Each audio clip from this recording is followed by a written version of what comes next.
দেব মানে হলো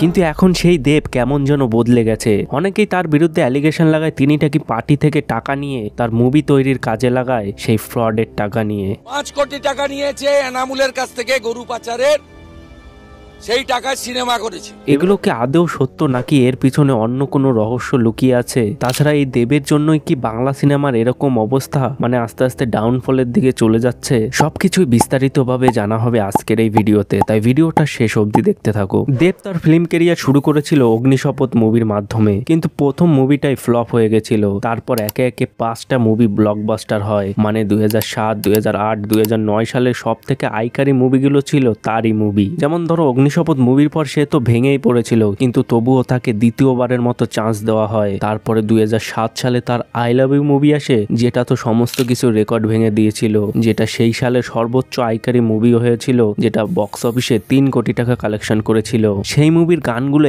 এখনো মানুষের মনে গেঁথে আছে।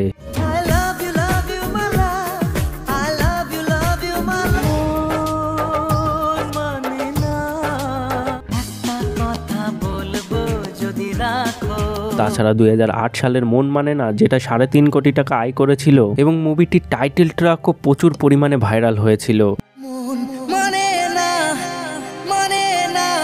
2009 সালের মুভি চ্যালেঞ্জ, যেটা সমস্ত কিছুর রেকর্ড ভেঙে দিয়েছিল, 6.5 কোটি টাকা বক্স অফিসে আয় করেছিল। কিছু মনে থাক না থাক কলেজের রাস্তা দিয়ে তার সেই এন্ট্রিটা সমস্ত মানুষের মনে গেঁথে গেছিল এবং সিনেমা হলেও প্রচুর পরিমাণে সিটি পড়েছিল। এবং 2010, 11, 13, 15, 17, 21, 22 এই সব সালে তারই নাম রয়েছে, মানে তার মুভিগুলো সব থেকে বেশি আর্নিং করেছিল। কিন্তু 2020 সালের পর থেকে তার মুভি হাইয়েস্ট গ্রসিং করলেও কিন্তু মুভিগুলো সেরকম প্রফিটেবল ছিল না। যেমন ধরে নাও আগে তার মুভিগুলো হাইয়েস্ট গ্রসিং করেছিল অ্যামাজন অভিযান এবং চাঁদের পাহাড়, যেখানে 2013 সালে চাঁদের পাহাড় 12 কোটি টাকা বাজেটের মুভি বক্স অফিসে 20 কোটি টাকা কামিয়েছে, এবং 2017 সালের অ্যামাজন অভিযান 20 কোটি টাকা বাজেটের মুভি বক্স অফিসে 48 কোটি টাকা কামিয়েছে। এই সময়গুলোই ছিল বেঙ্গলি ফিল্মের গোল্ডেন পিরিয়ড। কিন্তু এরপরে থেকে আস্তে আস্তে শুরু হলো বেঙ্গলি ফিল্মের ডাউনফলের সময়। যেহেতু দেবের ফেস ভ্যালু আছে, তাই দেবের মুভিগুলো কিছু তুলুক না তুলুক তার বাজেটটা রিকভারি করে ফেলে। কিন্তু সেই ফিল্মগুলো যদি নতুন কোনো অ্যাক্টরকে দিয়ে করা হতো, তাহলে ফিল্মের লাভ তো দূরের কথা, বাজেটও হয়তো রিকভারি হতো না।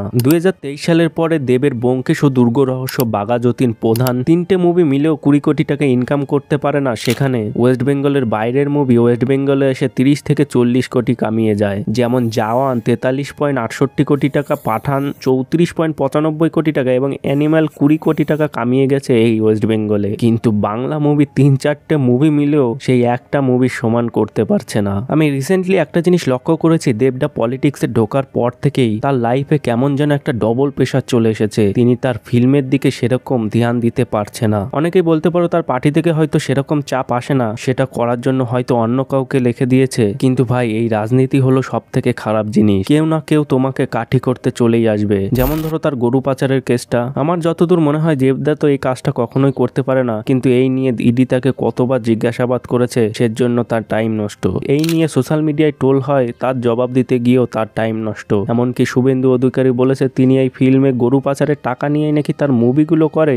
5 কোটি টাকা নিয়েছে এনামুলের কাছ থেকে গরু পাচারের, সেই টাকা সিনেমা করেছে। এর জন্য তিনি সোশ্যাল মিডিয়ায় জবাব দেয়। তিনিও বলে আমি যদি টাকা নিয়েছি এটা প্রমাণ করতে পারে, তাহলে আমি ইন্ডাস্ট্রি ছেড়ে দেবো। আমি একটা কথা আরেকটা পরিষ্কার করে দিই, কেউ যদি প্রমাণ করতে পারে আমি টাকা নিয়েছি, আমি শুধু রাজনীতি নয়, আমি ইন্ডাস্ট্রি ছেড়ে দেবো। এখানে মেনলি কি হচ্ছে, তার টাইমটাই নষ্ট হচ্ছে। মানে রাজনীতিতে তার ফিল্ম ক্যারিয়ারে খুব প্রভাব ফেলেছে। তাছাড়াও তিনি কিন্তু ছোটখাটো পদে নেই। 2014, 2019, 2024 ঘাটাল লোকসভা ইলেকশন থেকে তিনি জয়ী হয়েছেন এবং তিনি পার্লামেন্টের সদস্য। তিনি টাইমস অফ ইন্ডিয়ার একটা ইন্টারভিউতে বলেছেন যে তার বন্ধু বান্ধবরা বলেছিল যে সে পলিটিক্সে ঢুকলে তার ফিল্ম ক্যারিয়ার একদম শেষ হয়ে যাবে, কিন্তু সে এখনো ইন্ডাস্ট্রিতে আছে। কদিন আগে তিনি ঘাটালের ইলেকশনের ইলেকশনের আগেই মমতা ব্যানার্জিকে বলেছিল যে আমি ভোটে দাঁড়াতে চাই না এবং সে রাজনীতি ছেড়ে দিতে চায়, কিন্তু দিদি সেটা অ্যাকসেপ্ট করে না, তার জন্য তার রাজনীতিটাও ছাড়া হয় না। এই ব্যাপারে রিপোর্টাররা তাকে বললে সে বলে আমি রাজনীতি ছেড়ে দিতে চাইলেও রাজনীতি আমাকে ছাড়বে না। আমি রাজনীতি ছাড়লেও আমার মনে হয় রাজনীতি আমাকে ছাড়বে। মনে আছে আগের বছর ঘাটালে ইলেকশনের আগে দুই অ্যাক্টরের মধ্যে কত রেষারেষি হয়েছিল, হিরণ তো পুরো দেবের ওপর উঠে পড়ে লেগেছিল, দেবও তাকে জবাব দিচ্ছিল। এরপরে তোমাদের মনে হয় যে তারা দুজনে আবার একসাথে কাজ করবে? কখনোই না। তার মানে তাদের রাজনীতির প্রভাব পড়েছে এই ফিল্ম ক্যারিয়ারে, মানে রাজনীতির প্রেশারটা তো অবশ্যই পড়ে। এর সব থেকে বড় উদাহরণ হলো রাঘব জিওয়ালের এই ভিডিওটা দেখো। यार जब मैं किसी का भाई किसी की जान फिल्म कर रहा था उसी वक्त मैं किल भी कर रहा था। आदमी सेम है, सेम टाइम पे कर रहा था। अब सोचो क्या हुआ होगा। नहीं ये है कि क्या होता है ना, वो अलग फिल्म थी और ये अलग फिल्म थी, तो पहले मैं शूट कर लेता था, तो डबल शिफ्ट कर रहा था मैं, तो जब तक उस फिल्म में जाता था मैं थक जाता था। यहाँ पर मुझे 2.5 महीने 3 महीने की प्रिपरेशन थी एज एन एक्टर। मैंने 60-70 बार स्क्रिप्ट पढ़ी थी। हर बार जब स्क्रिप्ट पढ़ रहा था कुछ नया डिस्कवर हो रहा था, नई न्यूएंस हो रही थी। ये सारी चीज़ें कर कुर के बॉडी पे रिदम पे बहुत काम कर कुर के मैंने वो काम किया है। किसी के भाई किसी की जाने सिर्फ मैं जाता था टाइम पे और वो मज़े लेता था वहाँ पर मैं। जो भाई ने बोला, जो सलमान सर ने बोला, जिस हिसाब से जो भी डायरेक्टर ने बोला, सब कर जैसा बोला वैसा करके आ जाता था ना। যখন দুটো জিনিস একবারে করতে যায় তখন কি হয়, দেবের সাথেও ঠিক তাই হচ্ছে। এবার আসি দেবের পজিটিভ দিক দিয়ে। দেখো একটা মানুষের সব সময় ভালো সময় আসে না, কোনো সময় খারাপ সময় আসে, কোনো সময় ভালো সময় আসে, কোনো সময় তার মুভিগুলো ফ্লপ করে, আবার কোনো সময় মুভিগুলো ব্লকবাস্টার হয়। যেমন ধরো 2022 সালের প্রজাপতি মুভি 1.5 কোটি টাকা বাজেটের মুভি বক্স অফিসে 13 কোটি টাকা আয় করেছে, মানে তার প্রফিট মার্জিন ছিল 11.5 মানে 11.5 কোটি টাকা। দেবের সব থেকে প্লাস পয়েন্ট হলো তিনি বুঝতে পেরে গেছে যে আসলে অডিয়েন্স কি চায়, নট এ রিমেক বা কপি, তারা এখন আসল কন্টেন্ট দেখতে চায়। তার জন্য তিনি গত কিছু বছর ধরে ফিল্মগুলো দেখো সমস্ত অরিজিনাল কন্টেন্ট খুব সুন্দর স্ক্রিপ্ট বাছাই করে মুভিগুলো তৈরি করছে। তিনি আস্তে আস্তে পা বাড়াচ্ছে প্যান ইন্ডিয়ার দিকে। যেমন বাঘাযতীন প্যান ইন্ডিয়ায় রিলিজ করেছে, যদিও ফিল্মটি ফ্লপ হয়েছে, 5 কোটি টাকা বাজেটের মুভি 6.5 কোটি টাকা ইনকাম করেছে। এগুলো ছিল তার শুরু। আস্তে আস্তে হয়তো এক অন্য লেভেলের মুভি তৈরি করে দেবে তিনি।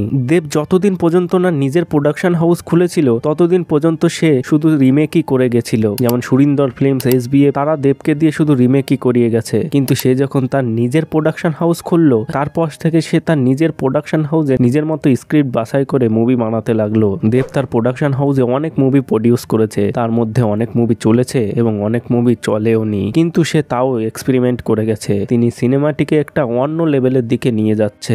দেব যখন সিনেমায় ঢুকেছিল তখন সবাই তাকে তোতলা বলতো, খারাপ অভিনয় করতো, এই বলে অনেক ট্রোল করেছিল। তার পাশাপাশি কিন্তু অনেক অ্যাক্টররাও এসেছিল, সবাই কোথায় যেন হারিয়ে গেছে, কিন্তু দেব এখনো কিন্তু সেই জায়গায় রয়েছে। যেমন ধরো এই হিরণ, সোহম, দেবের সময় কিন্তু তারাও ব্লকবাস্টার মুভি দিয়ে গেছিল, কিন্তু আজ তারা সবাই হারিয়ে গেছে। আর এই দেবদা কিন্তু নিজেকে ইমপ্রুভ করেই গেছে, নিজের কাজের মাধ্যমে সবাইকে জবাব দিয়েছে। কিছুদিন আগেই তিনি টাইমস অফ ইন্ডিয়ার একটা ইন্টারভিউতে বলে, the test of the audience has changed completely, the kind of films I am doing now such tonic, প্রধান, প্রজাপতি, ব্যোমকেশ ও দুর্গরহস্য, বাঘাযতীন আর being appreciated by the audience. If this film had not done well at the box office, I would have returned to masala commercial films. We have original stories and just need to show them on a bigger canvas. এবং তিনি আরো বলেছেন যে আমার দল এবং আমি এমন বিষয় নিয়ে কঠোর পরিশ্রম করছি যা আমরা মনে করি দর্শকদের বিনোদন দেবে। মানুষ যখন জীবনের থেকে বড় ক্যানভাস সম্পর্কিত বিষয়বস্তু দেখছে এবং আমাদেরও এটি মাথায় রেখে চলচ্চিত্র তৈরি করা দরকার। আমি আমার আসন্ন চলচ্চিত্র যেমন টেক্কা, খাদান এবং অন্যান্য ছবিতেও এটা করার যথাযথ চেষ্টা করেছি।